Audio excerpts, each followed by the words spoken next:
how did you become bold, and what advice would you give for somebody who is shy? Very good question. And I think that's a question we all need to think about because all of us can be shy. Now, there are some, I would say, some inherited qualities that make us more likely to be what some people call introverted or shy or quiet. And when I say I was shy, I didn't mean I was quiet when in other words, I've always had a loud voice if I want to talk, but I was shy in the sense of I didn't want to talk to new people. But the not wanting to talk to new people is not the same as inherent shyness. And every person, every Christian, even if they're shy personality wise, should not be shy about the gospel. Most of the time, when someone says they're shy about the gospel, they're not really shy. They're making an excuse. And I was that way, and I have been that way. And I'm not saying that somebody can't. So I'm going to give an answer to your question, but I'm not saying that my answer is to fix somebody's quietness. I'm saying my answer is to fix somebody's willingness to share the gospel. That's that part of the shyness.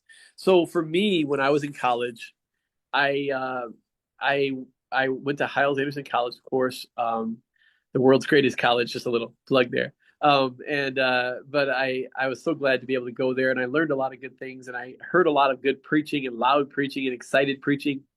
And I remember there was a time where I had preached a few times, kind of preached. I had shared a concept, but I said it in such a way that wasn't really like I was proclaiming that. I just kind of said the truth. And I remember thinking, oh, I really want to be able to like say it excitedly, say it, boldly. And I remember as a college student, I prayed and I said, God, I really want you to make me bold and and excited. And that there was a special experience. I believe that day I was filled with God's Spirit, and maybe I had been before, and maybe I know filling with God's Spirit is a daily command from God, and I know you can be filled and unfilled, and it's different than being born of the Spirit, but being filled of the Spirit is a daily thing. But that day, that night specifically, it was on one of our night buses. I got up to preach, and I had been praying that day. I said, God, this is a concept that like, the young people need to hear. The teenagers on our bus, they got to get this. I really want the teenagers to know this, and you want them to know it. But if I don't say it like I mean it, they're not going to get this. God, could you please help me say it like I mean it? And I was praying that over and over again.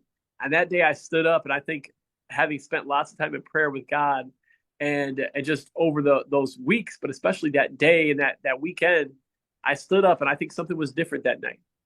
I got up, and for the first time, I raised my voice when I preached.